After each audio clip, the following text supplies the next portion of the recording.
क्या हो अगर आपका प्लेन एक सुनसान बर्फीली पहाड़ी पर क्रैश हो जाए। आप 2 महीने के लिए उस बर्फीले पहाड़ पर फंस जाओ। ना आपके लिए शरीर को गर्म करने के लिए कुछ है, ना खाने के लिए आपके पास कुछ है। आप केवल अपने मरे हुए साथियों की लाशें खा सकते हो। ये नजारा सोचने में जितना डरावना है, असल जिंदगी में ये उतना ही रोंगटे खड़े कर देने वाला है। और ये कोई कहानी नहीं है, ऐसी घटना सच में घट चुकी है। तो आज के इस वीडियो में मैं आपको बताऊंगा फ्लाइट 571 में घटी हुई ऐसी घटना जिसे जानने के बाद आप अंदर से ठंडे पड़ जाओगे। तो जल्दी से अपनी स्वेटर और जैकेट निकाल लो, क्योंकि हम चलने वाले हैं एंडीज पर्वत पर। तो यार आई थिंक इतना इंट्रो काफी है, तो बिना किसी देरी के शुरू करते हैं आज का तगड़ा वीडियो।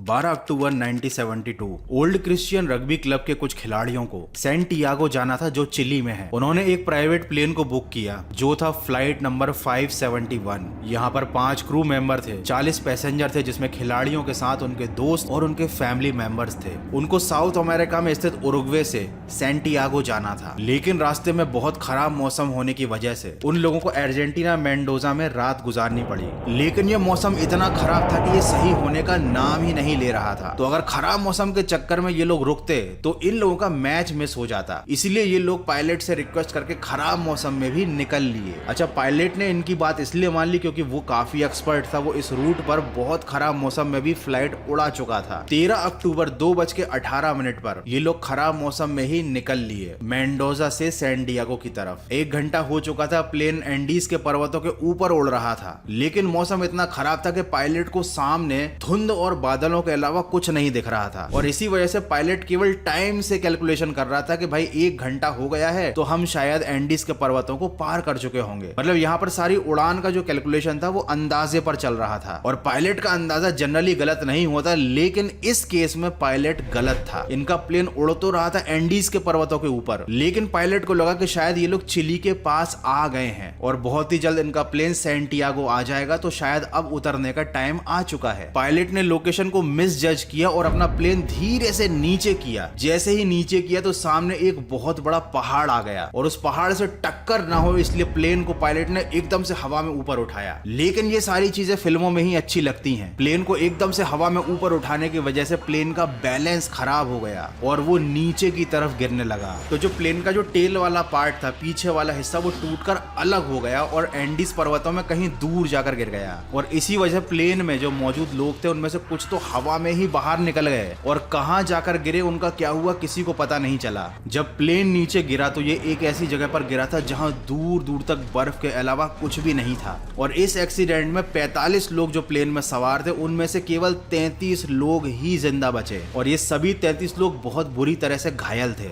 जैसे ही रेस्क्यू टीम को पता चला कि प्लेन रडार से गायब हो गया है, रेस्क्यू टीम इनको ढूंढने के लिए निकल गई। और रेस्क्यू टीम चाहती थी कि ये सभी लोग रात होने से पहले मिल जाएं, क्योंकि उनको मालूम था कि इस पर्वत पर रात गुजारने का मतलब है सीधा ऊपर जाना, क्योंकि यहाँ पर इतनी ठंड पड़ती है कि कोई भी जिंदा नहीं बच सकता। लेकिन रेस्क्यू टीम इन्हें रात होने से पहले ढूंढ ही नहीं पाई। जो लोग जिंदा बचे थे उन्होंने प्लेन के ऊपर SOS भी लिखा। जो भी उनके पास कलर, लिपस्टिक या बहुत सारी चीजें अवेलेबल थी उनसे लगेज को बाहर बर्फ में निकालकर उन्होंने एक बड़ा सा X बना दिया ताकि हेलीकॉप्टर दूर से ही उस निशान को देख ले। लेकिन एक पूरा दिन गुजर जाने के बाद भी कोई हेलीकॉप्टर यहाँ आया ही नहीं, किसी को ये लोग दिखाई ही नहीं दिए। और उसकी सबसे बड़ी वजह ये थी कि यहाँ चारों तरफ सफेद बर्फ थी और प्लेन का रंग भी सफेद था और हल्की हल्की बर्फबारी की वजह से ये प्लेन बर्फ में ढकता जा रहा था। तो ये ऊपर उड़ते हेलीकॉप्टर्स को दिखाई ही नहीं दिया। पहली रात तो इन लोगों ने प्लेन के अंदर गुजार ली, प्लेन के अंदर सीट पर बैठे रहे, जो भी रजाई गद्दे मिले इन लोगों ने ओढ़ लिए, खुद को ठंड से बचा लिया। थोड़ा बहुत खाने का सामान भी प्लेन में था, उससे इन लोगों का काम चल गया। लेकिन अब आता है डे 2। अगले दिन तक 5 लोगों की ठंड की वजह से मौत हो गई, खाना पीना खत्म हो गया। कुछ लोगों ने दिमाग चलाया और बर्फ को धूप में पिघलाकर पानी बनाने की कोशिश की। जो सीट के गद्दे थे उन्हें पैरों में बांधकर अलग से ऐसे जूते बनाए ताकि लोग आराम से बर्फ पर चल पाएं। लेकिन यहाँ पर इतनी धूप और इतनी बर्फ थी कि उसकी चमक की वजह से लोग अंधे होने लगे थे। जो लोग भी प्लेन के बाहर घूम रहे थे उनका विजन एकदम ब्लर होने लगा था। अब ऐसे ही करते करते करीब 9 दिन गुजर गए, कोई मदद नहीं आई, कोई खाना पीना कुछ भी नहीं था। लोग भूख से मर रहे थे, 5 दिन हो चुके थे, लोगों ने कुछ भी नहीं खाया था, केवल वो पिघली हुई बर्फ का पानी पीकर ही काम चल रहा था। अब जब सभी लोग हिम्मत हार चुके थे तो इनमें कुछ लोग जो थोड़े से जाबाज थे उन्होंने प्लेन में सर्चिंग चालू की कि शायद कुछ मिल जाए। तो इन्हें एक रेडियो मिला जो चालू था। अब उस रेडियो पर जो न्यूज चल रही थी वो सुनकर आप भी हिल जाओगे। रेडियो में इन्हीं लोगों के बारे में न्यूज चल रही थी और न्यूज में ये कहा जा रहा था कि 9 दिन से सर्च ऑपरेशन चल रहा है, लोग नहीं मिले, ना ही प्लेन मिला, तो इस सर्च ऑपरेशन को बंद किया जा रहा है क्योंकि भयंकर बर्फ के तूफान आने वाले हैं और बर्फबारी भी होने वाली है। तो जब मौसम खुल जाएगा तो फिर से इन लोगों की खोज शुरू की जाएगी।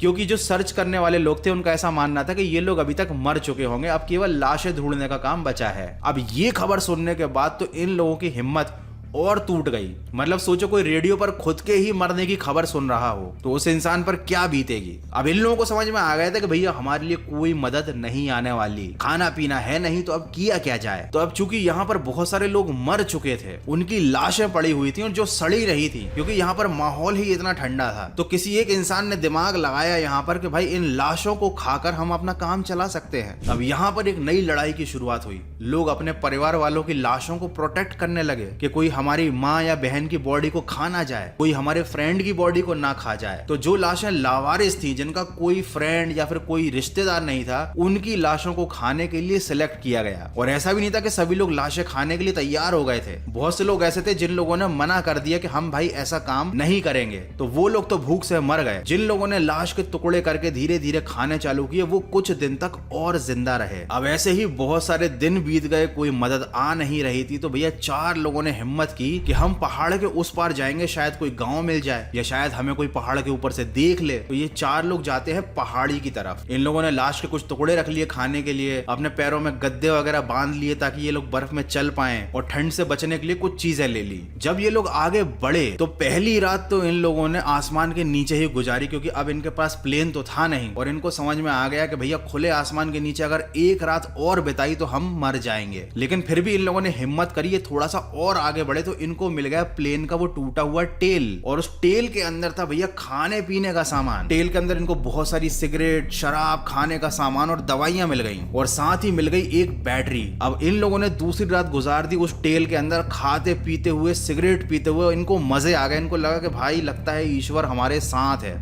अब तो कुछ अच्छा होने वाला है। तो इन 4 लोगों में से एक ने दिमाग चलाया कि प्लेन में एक कम्युनिकेशन सेट होगा, उसको हम बैटरी से चालू करके सिग्नल भेज सकते हैं, मदद बुला सकते हैं। लेकिन क्या है, बैटरी बहुत भारी थी, उसको उठाकर प्लेन तक नहीं ले जा सकते थे। तो उस एक आदमी ने दिमाग लगाया कि मैं जाकर कम्युनिकेशन सेट लेकर उस प्लेन के पास आता हूँ, मतलब उस टेल के पास आता हूँ। तो वो आदमी जो था उसने सबसे पहले तो 2-4 दिन तक इसी टेल में काम किया। वो जो बैटरी थी और जो इक्विपमेंट थे उनसे एक ऐसा सर्किट बनाया जो बैटरी से निकलने वाले पावर को कम्युनिकेशन सेट के हिसाब से सेट कर पाया, डीसी को एसी में कन्वर्ट कर पाया। उसके बाद वो गया प्लेन की तरफ, और ये जो बाकी बचे हुए 3 थे इन लोगों ने चलना चालू किया आगे की तरफ, क्योंकि इन लोगों ने ये कैलकुलेशन किया था कि अगर ये बैटरी और कम्युनिकेशन वाला प्लान फेल हो जाता है तब तक हम लोग बहुत आगे निकल चुके होंगे और हम मदद लेकर आ जाएंगे। तो ये जो बंदा प्लेन की तरफ गया, जैसे ही ये प्लेन के पास पहुंचा वहां आ गया बर्फ का तूफान।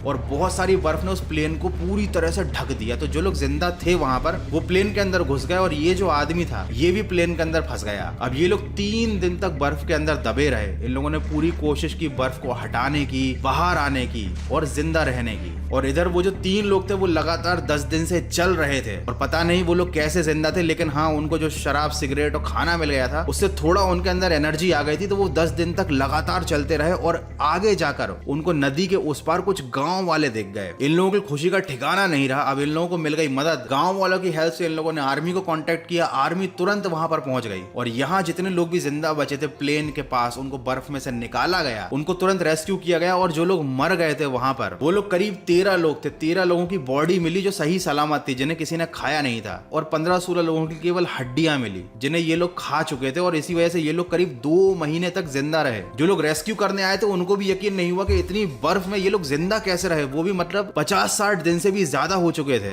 एनीवे लोग, जो लोग मर गए थे, जिनकी हड्डियां मिली थी, उनकी पहचान की गई और उनके लिए वहीं पर एक स्मारक बना दिया गया। ये जो आप फोटो देख रहे हो ये रियल फोटो है और यहाँ पर ये जो बना हुआ है ना, ये जो स्मारक है, जो मेमोरियल है, ये इन्हीं हड्डियों की, मतलब ये जो कंकाल मिले थे वहां पर, उनका मेमोरियल है और इसमें उन लोगों के नाम भी लिखे हुए हैं। और जो लोग जिंदा बच गए थे वो तो बच ही गए थे। और साथ ही साथ ये जो फोटो है ये इन 3 लोगों का था जो लोग आगे निकल गए थे, जिनको गांव वाले मिले थे, जिनकी वजह से ये बाकी लोग भी जिंदा बच पाए। तो ये लोग फंसे थे 13 अक्टूबर के दिन और ये लोग निकाले गए, मतलब रेस्क्यू किए गए 23 दिसंबर के दिन। तो आप खुद सोचिए कि ये एक कुदरत का चमत्कार है और इंसान की विल पावर है जिसकी वजह से ये लोग इतने टाइम तक जिंदा रहे। इन लोगों को मजबूरी में अपने साथियों की, अपने दोस्तों की लाशों को खाना पड़ा। मतलब लिटरली कभी भी किसी के साथ भी कुछ भी हो सकता है। किसी ने सोचा नहीं होगा कि ये लोग जो गेम खेलने, मैच खेलने जा रहे हैं प्लेन से, ये लोग अगले ही 1 घंटे बाद ऐसी मुसीबत में फंस जाएंगे कि ये लोग करीबन 2 महीने तक बर्फ में फंसे रहेंगे। मुझे कमेंट करके जरूर बताना कि अगर तुम ऐसी किसी सिचुएशन में फंस जाओगे तो जिंदा रहने के लिए तुम कौन सी सर्वाइवल टेक्निक्स का यूज करोगे। एनीवे, ये जो पूरी घटना थी ये सच्ची घटना थी और यहाँ पर इन लोगों ने जो कुछ भी किया इसमें कुछ भी गलत नहीं था, क्योंकि इन लोगों के पास कोई और ऑप्शन ही नहीं था। तो भैया किसी भी टाइम कुछ भी हो सकता है, तो हर पल अपने आप को तैयार रखो वर्स्ट सिचुएशन में सरवाइव करने के लिए। तो that's it for today. Video को यहीं पर खत्म करते हैं। आई होप कि आपको ये वाली स्टोरी पसंद आई होगी। अगर ऐसा वीडियो को लाइक जरूर करना। इस वीडियो का एम है 1 लाख लाइक्स। फटाफट से एम को कंप्लीट कर दो, लाइक करो, दोस्तों से भी लाइक करवाओ। मिलते हैं अगले तगड़े वीडियो में।